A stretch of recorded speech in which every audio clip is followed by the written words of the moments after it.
अन्नदाता, अन्नदाता, नीत तुम्हारा अन्नदाता, पग पग पर है संग तुम्हारे अन्नदाता। लहू किसानों का बन के पसीना सींचता है धरती का सीना, मेहनत का तेरी हक दिलवाने, नई तकनीक नई खोज बताने। पशुधन को गुणवान बनाना, पौध सुरक्षा को सिखलाना, खेती के सब गुर समझाने, भारत का सरताज बनाने, आठों पहर है संग तुम्हारे अन्नदाता, अन्नदाता।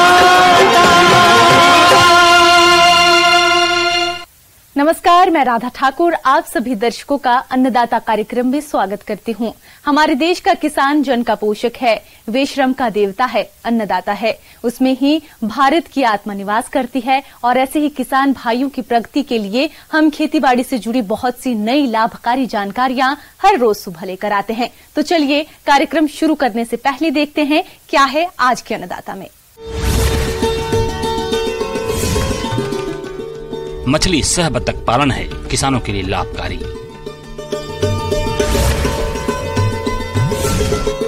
टमाटर का मिल रहा अच्छा मंडी भाव, कैसे लें अधिक पैदावार।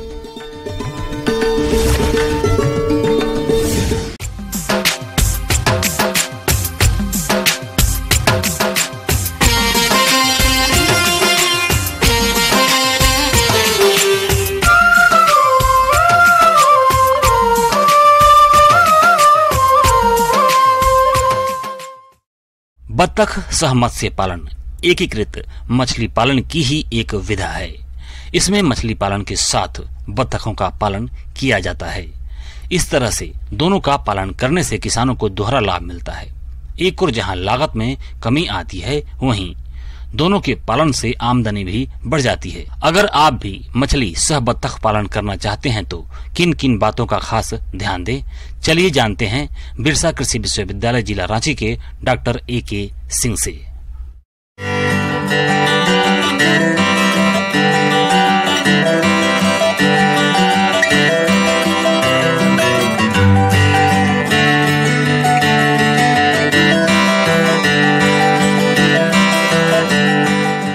अभी तक तो ये था जो एक तालाब में आपने मछली का बीज डाल दिया, ऊपर से कुछ गोबर खाद वगैरह डाला, मछली को खाना दिया या नहीं दिया, साल भर में जो मछली आपकी बढ़ी उतना को आपने निकाला बाजार में बेच दिया, इसे ही आप मछली पालन समझते हैं। लेकिन अब ऐसा नहीं है। जैसे खेती और पशुपालन है, उसी तरह से मछली पालन को भी एक व्यवसाय की तरह अपनाया जा सकता है और इससे समय समय पर बीच बीच में आप पैसा भी प्राप्त कर सकते हैं। कृषि प्रधान इस देश में अब काफी बदलाव आ गया है। अब कम एरिया से इनकम बढ़ाने के लिए किसानों को नई तकनीकों को अपनाने की सलाह दी जा रही है और किसान अपनाकर अपनी आय भी बढ़ा रहे हैं। आज मछली पालन के साथ साथ बतख पालन को प्रोत्साहन दिया जा रहा है। इससे किसानों की आय भी बढ़ रही है। मछली सह बतख पालन एक काफ़ी उपयोगी है, जो झारखंड के लिए एक वरदान की तरह है।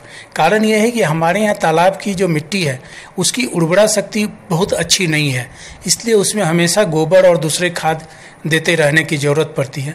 लेकिन यदि आप मछली पालन के साथ साथ बतख पालन करते हैं तो उसमें अलग से खाद देने की आपको ज़रूरत नहीं पड़ेगी, बल्कि बतख का जो मलमूत्र होगा वो मछली के लिए खाद बनेगा, वो प्राकृतिक भोजन उसका तैयार करेगा और बतख का भी कुछ भोजन जो कीड़े मकोड़े होते हैं वो तालाब से मिल जाएगा।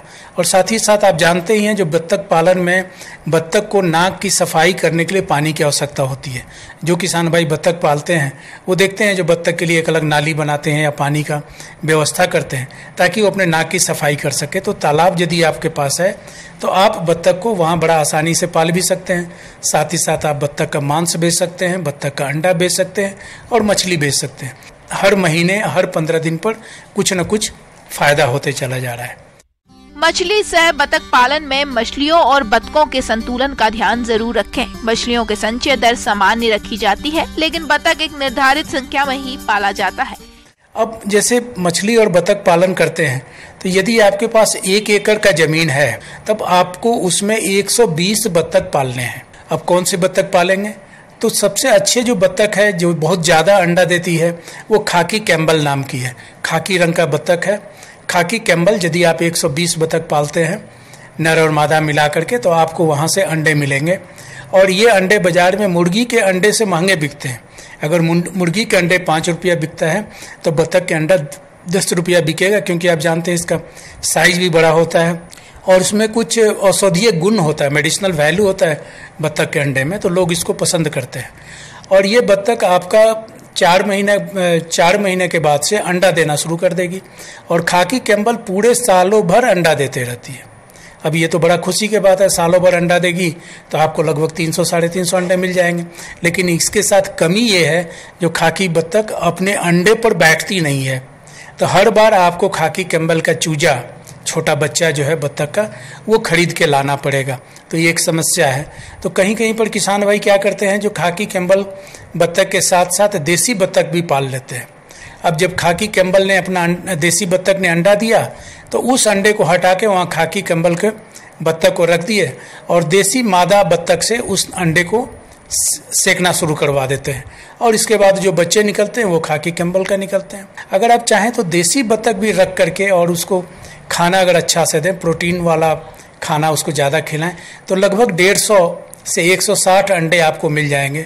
और यहाँ पर अंडा सेने के लिए भी दिक्कत नहीं होगा, वो अपने अंडे को से भी लेगी और आपको उसके चूजे मिल जाएंगे। तो सालों साल आपका ये व्यवसाय चलता रहेगा। तालाब में 3 तरह के बीज का संचय किया जाता है, स्पॉन, फ्राई और फिंगरलिंग्स। लेकिन यहाँ आपको फिंगरलिंग्स का संचय करना है, क्योंकि इनका आकार बड़ा होता है, जिसके कारण बतख इनका शिकार नहीं कर पाते हैं। यहाँ एक बात बताना जरूरी है, जब आप बतख के साथ मछली पालन करेंगे, तो मछली आप तो rohu, catla, mrigal, silver carp, grass carp, common carp, ये 6 मछली पाल सकते हैं, कोई दिक्कत नहीं है। लेकिन मछली के बच्चे का जो साइज़ होगा वो थोड़ा बड़े साइज का डालेंगे, क्योंकि जैसे ही आप छोटे साइज का डालेंगे तो बतख चढ़ते समय कुछ मछली के बच्चे को भी खा जाएगी। छोटे बच्चे रहेंगे, पता चला सारे मछली के बच्चे को खा गई, तो आपका मछली नहीं मिलेगा। तो कोशिश ये करना है, जो 4 से 6 इंच का जब बच्चा हो जाए, उस समय के बच्चे को उसमें डाला जाए, तालाब में डाला जाए। लेकिन इतना बड़ा बच्चे मिलना थोड़ा समस्या है। जिस भाई को, किसान भाई को समस्या हो, वो ये कर सकते हैं, जो तालाब में छोटे बच्चे को डाल दें, कोई दिक्कत नहीं है। और उस तालाब का जहाँ छोटे बच्चे को डाले हैं, उस तरफ एक पार्टीशन बना दें, एक जाल से उसको घेर दें, ताकि बतख छोटे बच्चे की तरफ नहीं जा सके। आधे में बतख रहे और आधे में छोटी मछली रहेगी। जब ये मछली बड़ी हो जाएंगी, अंगुलिकाएँ के बराबर, आपके बीच वाले अंगुली के बराबर हो जाएंगे, 3-4 इंच के, तब जाल को आप हटा दीजिए। अब जो है बतख इसको, मछली को पकड़ नहीं पाएंगी और दोनों साथ साथ बढ़ेंगे। अब इसमें ऐसा है कि आपको अलग से तालाब में गोबर खाद देने की ज़रूरत नहीं है, लेकिन चूना देना पड़ेगा। चूना 10 से 15 किलोग्राम, अगर आपके पास 30 डिसमिल का तालाब है तो 10 से 15 किलोग्राम चूना तालाब में हर 15 दिन या महीना में देते रहिए। इससे जो भी खाद बतख आएगा तालाब में, वो सरने में सुविधा होगा और पानी भी मछली के लिए अच्छी बनी रहेगी। दूसरी चीज़ इसमें ध्यान देने की बात यह है, जो बतख को जब भी तालाब में छोड़ें, ये लगभग 9-10 बजे के बाद ही छोड़ें। कभी कभी ऐसा देखा गया है, जो सुबह सुबह बतख को तालाब में छोड़ दिए और वो जाके अंडा बतख तालाब में दे दी, चाहे कहीं घास पर दे दी, तो आपको अंडे नहीं मिलेंगे, आप निराश होंगे, जो अंडे तो मिल नहीं रहे हैं। लेकिन अगर 10 बजे आप बतख को छोड़ते हैं तो 10 बजे तक बतख अंडे दे देगी और उस घर में ही आपको अंडे वापस मिल जाएंगे। अब इसमें अगर आप शुरुआती दौर में आप अपना पैसा लगाना चाहते हैं, तो आपको करना क्या है, तालाब के बांध पर ही बतख का घर बनाना है। बतख का घर बहुत महंगा नहीं होता है, इसको आप टीना वगैरह से या बांस वगैरह से बना दें और तालाब में उतरने के लिए सीढ़ी बना दें। बतख दिन भर तालाब में घूमते रहेगी और शाम को अपने घर चली जाएगी। घर में आएगी तो आप उससे थोड़ा 50 ग्राम प्रति बतख के हिसाब से उसको भोजन दे दें। इस तरह से आप मछली और बतख पालन कर सकते हैं। बतख का जो चूजा का जो कीमत होता है, ये लगभग 50 से 75 रुपया के बीच एक चूजा का आता है। मछली का कीमत जो जीरा साइज़ का है वो आपको पता है। और बत्तख ऐसा होता है जिसमें बीमारी बहुत कम होती है। तो एक बार आपने उसको अच्छा से पालन शुरू कर दिया, इसके बाद सिर्फ आमदनी ही आमदनी है, बहुत ज़्यादा इसमें खर्च नहीं है। सिर्फ जो बत्तख का खाना होगा वो आपको बाज़ार से खरीदना पड़ेगा। इसके अलावा इस पर प्रशिक्षण भी उपलब्ध है। अगर आप प्रशिक्षण लेना चाहें तो मत्स्य विभाग से संपर्क कर लें। आप अपने जिला के मत्स्य पदाधिकारी से संपर्क करें, वो आपको बताएंगे जो रांची में इसका प्रशिक्षण होता है। किसान भाइयों, अब लेते हैं एक छोटा सा ब्रेक।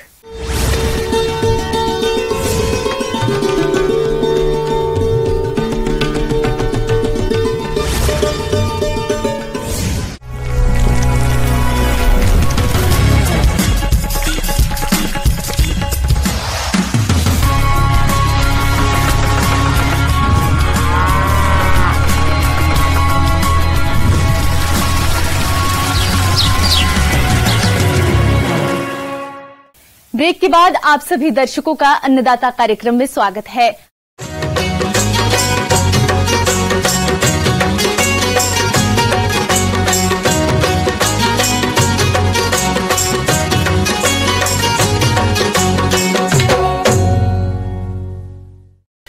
किसान भाइयों, कुछ दिनों पहले 2 से 3 रुपए किलो बिकने वाले टमाटर की कीमत वर्तमान में आसमान छू रही है। इतना अधिक महंगा होने के कारण आम लोग टमाटर को खरीद नहीं पा रहे हैं। वहीं किसानों को इसका अच्छा मंडी भाव मिल रहा है, लेकिन किसानों को चाहिए कि वे टमाटर की फसल से अधिक उत्पादन लेवें ताकि आपको और अधिक लाभ हो सके। तो आप किस प्रकार से कमाएं टमाटर से अधिक आय, देखिए हमारी एक खास रिपोर्ट।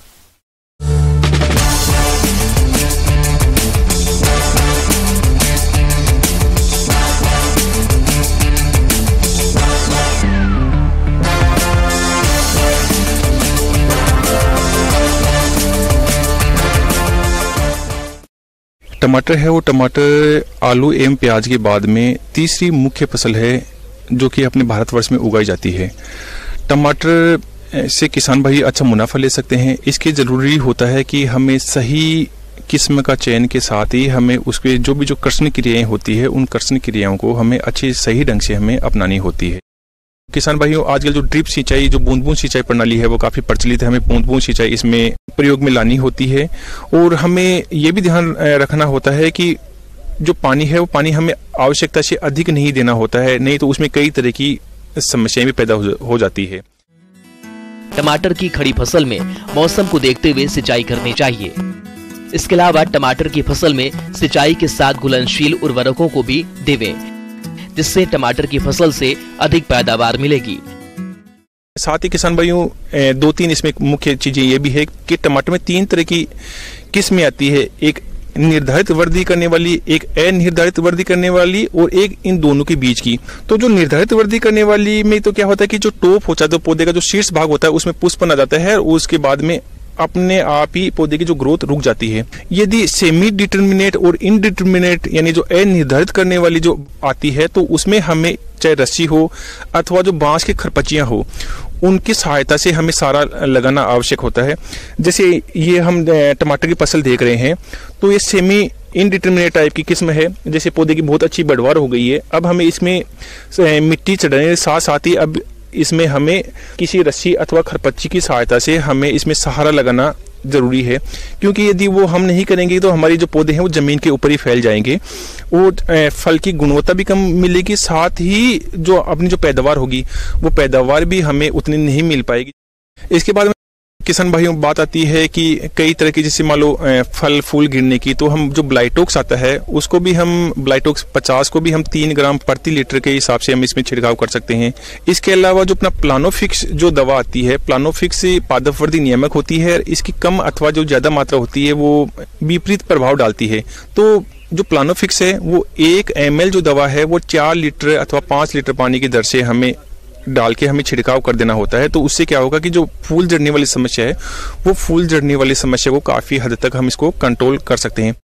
साथ ही जो जैसे वायरस की समस्या भी इसमें काफी ज्यादा आती है। ये सफेद मच्छर के, जिसको हम सफेद मक्खी बोलते हैं, सफेद मक्खी के कारण फैलता है। यह कीट पत्तियों का रस चूस कर पौधों को कमजोर करते हैं, जिस कारण पत्तियां टेढ़ी मेढ़ी हो जाती है। तो इस तरह की हानि से बचने के लिए किसान भाई रोगग्रस्त भाग को तोड़कर नष्ट कर दे। तो उसके लिए जैसे हमारी जो इमिडाक्लोप्रिड जो दवा है, डाइमिथोएट जो दवा है, इनका भी हम छिड़काव कर सकते हैं 0.5 ml प्रति लीटर पानी के हिसाब से। इसके बाद में क्योंकि इसमें फल छेदक कीट की समस्या ज्यादा देखी जाती है, इस कीट की सुड़ियां सबसे पहले टमाटर के पौधों की कोमल पत्तियों, तनों और फूलों को खाती है। बाद में यही सुड़ियां कच्चे और पके फलों में छेद करके उनके अंदर का गुदा खा जाती है। ऐसे टमाटर खाने लायक नहीं रहते हैं और न ही फलों की मंडी में कोई भाव मिल पाता है। इसलिए इस कीट की रोकथाम के लिए आप कीट ग्रसित फलों को तोड़कर नष्ट कर दें। इसके अलावा खेत में 20 फेरोमोन ट्रैप प्रति हेक्टेयर की दर से लगाएं। रात्रि के समय खेतों में प्रकाश प्रपंच लगाने चाहिए और कीट का हमला दिखाई पड़ते ही अंड परजीवी ट्राइकोग्रामा के 1 लाख अंडे प्रति हेक्टेयर प्रति सप्ताह की दर से 5 से 6 बार छोड़ने चाहिए। इल्लियों की पहली अवस्था दिखाई देते ही 250 LENPV को घोलकर प्रति हेक्टेयर की दर से छिड़काव करें। इसके अलावा 1 किलोग्राम BT का प्रति हेक्टेयर की दर से इस्तेमाल करें। किसान भाइयों, कीट का प्रकोप आर्थिक क्षति स्तर से अधिक होने पर रासायनिक नियंत्रण के लिए किनोल फॉस 25 सीसी या क्लोरोपाइरीफॉस 20 सीसी दवा की 2 मिलीलीटर मात्रा के प्रति लीटर पानी के हिसाब से घोलकर छिड़काव करने पर इस कीट का नियंत्रण किया जा सकता है। किसान भाइयों, टमाटर की फसल को कुछ रोगों द्वारा भी नुकसान पहुंचाया जाता है। इन रोगों में यदि बात करें अगेती और पछेती झुलसा रोग की, तो ये रोग टमाटर की फसल के लिए अत्यंत घातक होते हैं। शुरुआती लक्षण के रूप में पत्तों पर गहरे भूरे रंग के अनियमित आकार के धब्बे बनते हैं, जो बाद में आपस में मिलकर बड़े धब्बे गहरे काले रंग के बन जाते हैं। अनुकूल परिस्थितियों में संपूर्ण पत्तियां झुलसकर गहरे काले रंग की दिखाई देती है, जिसकी वजह से टमाटर के उत्पादन में भारी कमी आ जाती है। इसलिए आप अगेती और पछेती झुलसा रोग के नियंत्रण के लिए सबसे पहले उचित फसल चक्र अपनाएं। खड़ी फसल में इन रोगों का प्रकोप दिखाई देने पर रोगग्रस्त पौधों को उखाड़कर नष्ट कर दें। फसल में उर्वरकों की संतुलित मात्रा का ही प्रयोग करें। इसके अलावा अगेती और पछेती झुलसा रोग के रासायनिक नियंत्रण के लिए मैंगोजेब दवा की 25 ग्राम मात्रा को 10 लीटर पानी में घोलकर 2 से 3 छिड़काव करने पर इन रोगों पर नियंत्रण आसानी से की जा सकती है। किसान भाइयों, फसल की उचित देखभाल के साथ साथ आपको टमाटर के फलों की उचित परिपक्व अवस्था पर तुड़ाई करनी चाहिए। फलों की तुड़ाई के बाद इन्हें एक जगह इकट्ठा करके इनकी ग्रेडिंग करें।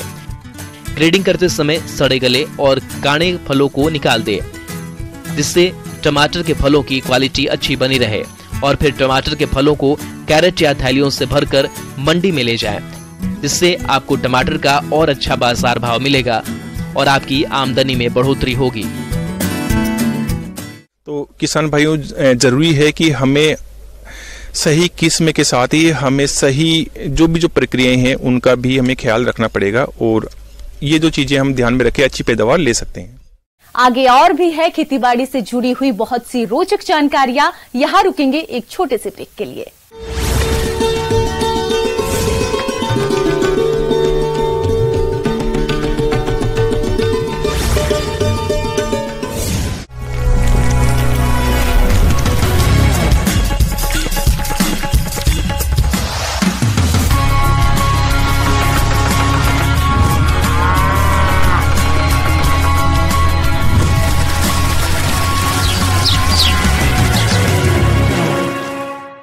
ब्रेक के बाद एक बार फिर से आप सभी दर्शकों का अन्नदाता कार्यक्रम में स्वागत है।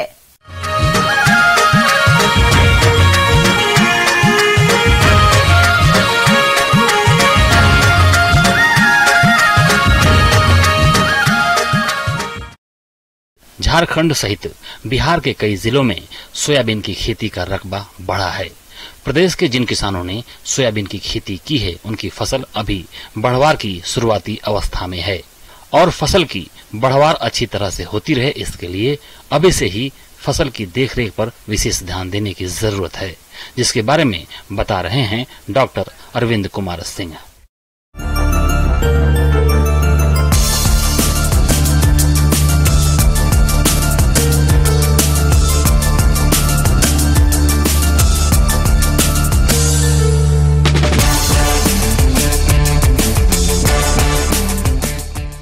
किसान भाइयों नमस्कार। जैसा कि आप लोग जानते हैं कि जिन किसान भाइयों ने सोयाबीन फसल का उत्पादन करने का निश्चय किया हुआ है, उनको ये सलाह है कि अब जिन किसान भाइयों ने अपना सोयाबीन लगा दिया है, तो उस समय सबसे ज़्यादा समस्या आती है खरपतवार की। 20 से 40 दिन का जो पीरियड होता है वो खरपतवार के लिए सबसे सेंसिटिव माना जाता है।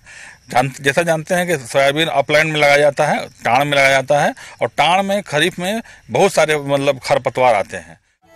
समय से बोई गई सोयाबीन फसल अभी खेतों में खड़ी है और अभी इनमें खरपतवारों का प्रकोप देखा जा रहा है। ये खरपतवार फसलों के साथ पानी, पोषक तत्व और सूर्य प्रकाश के लिए प्रतिस्पर्धा करते हैं, जिससे फसलों की बढ़वार बाधित होने लगती है। ऐसे में समय रहते खेत से खरपतवारों को निकाले।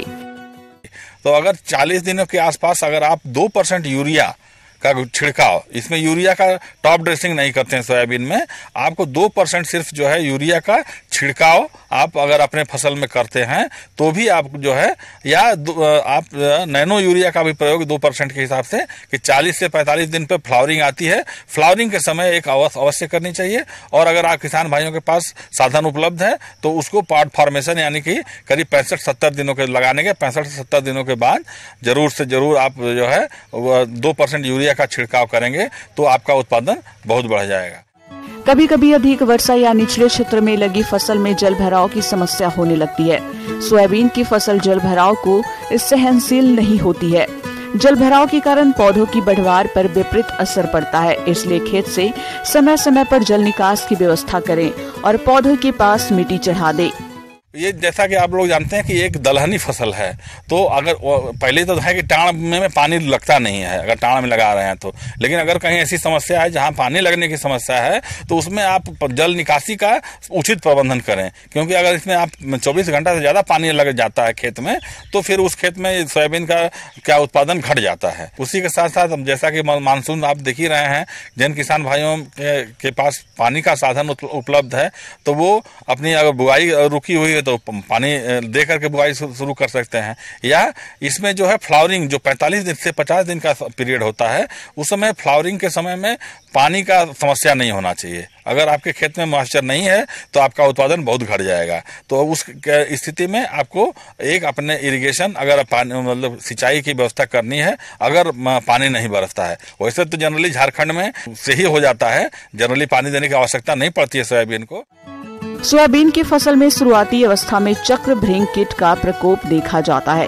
ये कीट पौधे में तने पर चक्र जैसी संरचना बना देती है, जिससे पौधे का ऊपरी भाग सूखा लगता है। मुख्य रूप से इस कीट का पिल्लू अधिक नुकसान पहुंचाता है। इसकी रोकथाम के लिए प्रभावित पौधे के नाम को चक्र के नीचे से तोड़कर नष्ट कर दें। साथ ही रासायनिक नियंत्रण में फसल पर ट्राइंजोफास 40 EC, 800 मिलीलीटर इथोफेन प्रॉक्स 10 EC, 1000 मिलीलीटर 800 से 1000 लीटर पानी में घोलकर प्रति हेक्टेयर की दर से छिड़काव करें। उसके साथ साथ जो है 30 से 40 दिनों के बाद आपको भुआ पिल्लू का समस्या आना शुरू हो जाता है। अगर जहाँ पे भुआ पिल्लू का समस्या है तो आने लगता है तो उसका निदान अवश्य करें, या उसका सबसे सरल उपाय है कि वो पत्तों के पीछे अपना लार्वा देता है, छोटा छोटा जो अंडा देता है, तो उसको अगर किसान भाई देख करके और उसको पत्ते को तोड़ करके उसको रगड़ देते हैं पैरों के नीचे जो है, तो भी उसका जो है शुरुआत में, लेकिन क्योंकि अगर उसमें रोआ बन गया तो फिर उसका कोई कंट्रोल नहीं है। तो आप इसको मतलब जो है इंसेक्टिसाइड का भी एक छिड़काव करें। अगर आपके खेत में भुआ पिल्लू दिखता है तो नुआन का प्रयोग करिए। 3-4 ml प्रति लीटर की दर से नुआन का प्रयोग करिएगा तो आपको इसमें अच्छी उपज प्राप्त हो सकती है सोयाबीन की। तो इन सब बातों का किसान भाई ध्यान रखें, जैसे कि 20 दिनों तक आपको कोई न कोई खरपतवार का नियंत्रण का व्यवस्था करना है, या तो आप हाथ से करिए, नहीं तो उसमें केमिकल का छिड़काव कीजिए।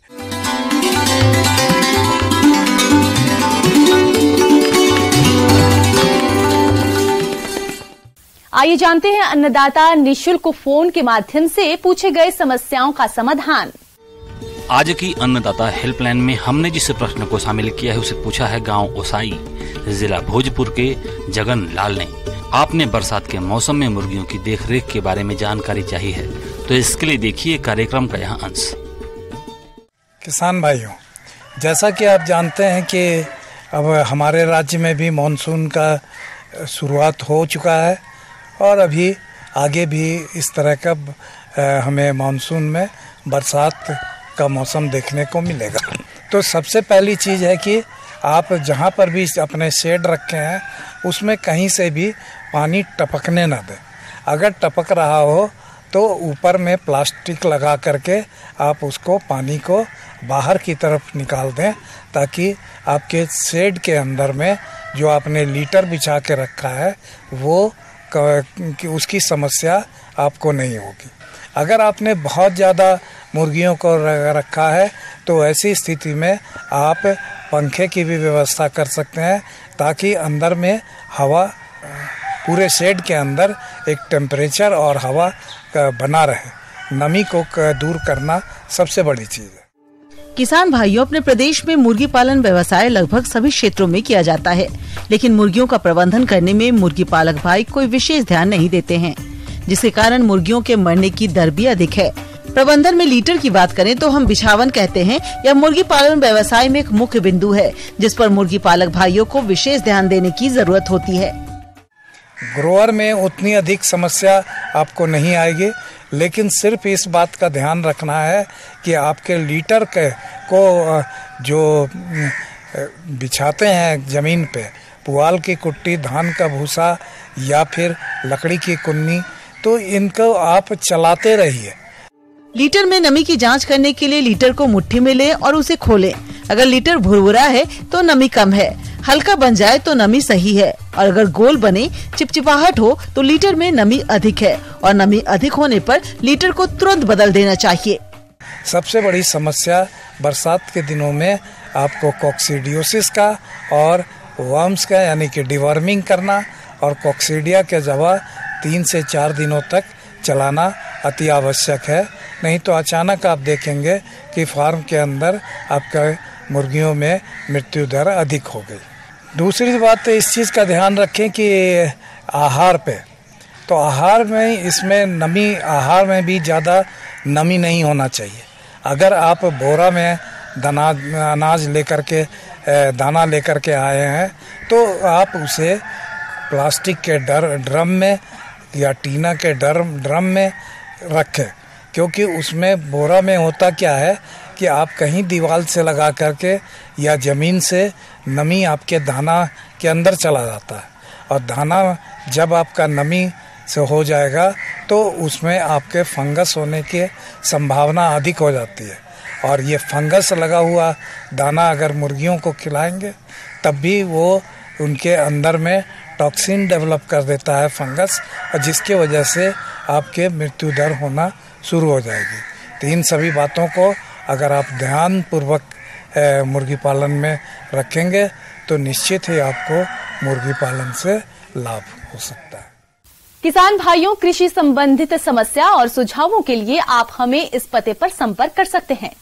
प्रोड्यूसर अन्नदाता, news 18 Bihar Jharkhand, Ramoji film city Hyderabad 501512। साथ ही आप हमें ईमेल भी कर सकते हैं। हमारा ईमेल है p18annadatabihar@nw18.com। इसके अलावा आप हमें निशुल्क हेल्पलाइन नंबर 180088921163 पर सोमवार से शनिवार सुबह 10 से शाम 4 बजे के बीच संपर्क कर सकते हैं। अब समय हो रहा है आपसे विदा लेने का। कल फिर मुलाकात होगी कृषि से जुड़ी महत्वपूर्ण जानकारियों के साथ। तब तक के लिए नमस्कार।